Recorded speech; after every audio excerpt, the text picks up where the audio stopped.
You are watching Mr. A Vlogs.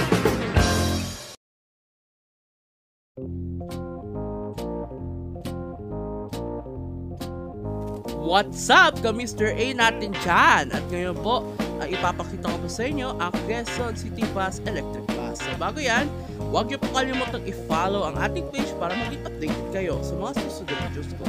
Ito na nga po pala ang bago nilang electric bus ng Quezon City Bus Augmentation Program. So ito na po, gawang low floor po yan. So wala po siyang diesel at pumatakbo lang po yan ang bus na ito sa electric.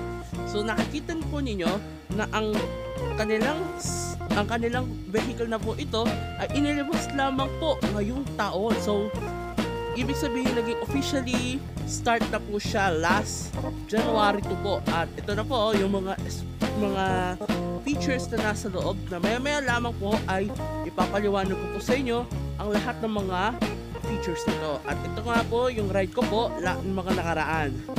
So ito nga po pala. So nandito po ako sa Quezon City Memorial Circle sa tapat lang po, ayan no, Quezon City Hall. At pasakay po tayo para masubukan po natin ang bago nilang electric bus ng Quezon City Government. Yan po oh, meron po yung middle door. So yan po pala ay December 6.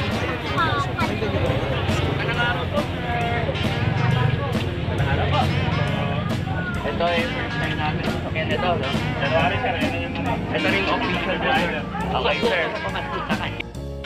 At kung nailabas ng Quezon City Government sa kanilang Facebook page ay ito po ang statement na simula po noong January 2 ay lahat po ng mga bagaheng mula Quezon City Alto Cubao ay electric bus na po. So tayo po ay nakasakay na po sa Quezon City Bus Electric Bus po yan. So low floor po ito. So kung makikita po ninyo, ayan po yung disenyo ng low floor. So 2x2 po yan. Complete electric, wala pong diesel. Yan po. Sumakay po ako niyan noong December 2024 pa po. Kung may mga ilang pang coach buses pa po dito na nag-ooperate sa QC Hall Macau. Ayan po. So sa habang sumasakay po ako dito, ayan po yung makikita po ninyo. Yung ating mirror view po sa gilid. So habang bumabaybay po tayo mula Quezon City Hall papuntang Cubao, ito yung upuan, ayan po. Sobrang ganda rin, no? At meron po tayong aircon vent. Ayan po yung kagandahan ngayon sa mga Golden Dragon low entry na ginagamit ngayon. Ayan po yung ating mga hand railings po. Kapag may tayuan, katulad po nitong nasa video na ito, ay ma-experience na po na ligtas pa rin kayo sumakay sa Quezon City Bus. So meron po yung installed CCTV mula sa front seat. Ayan po, meron din yung electric sa gilid. At syempre, hindi mawawala po yung ating mga rules na nagdadrive and papunta. So saludo po kami sa inyo mga sir ng Quezon City Government sa pag-launch nito. At makita natin yung performance nito, ay haya ko po munang marinig sa inyo kung ano nga ba yung nagiging performance nito habang nakasakay tayo sa Quezon City Bus Electric.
Ayan po, no?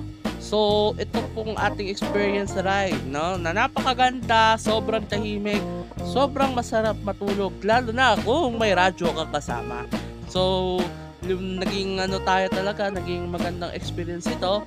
At ginawa ko rin ito sa harap. So, ito ay pangalawang ride ko po yan ng Quezon City Bus Electric. Yan po nung nangyari noong January 3. Noong January 3 ko po sakay yan. Yan po, may CCTV. Ayan, no? So, tayo po ay pupuntang Cubao din po yan. Yan po.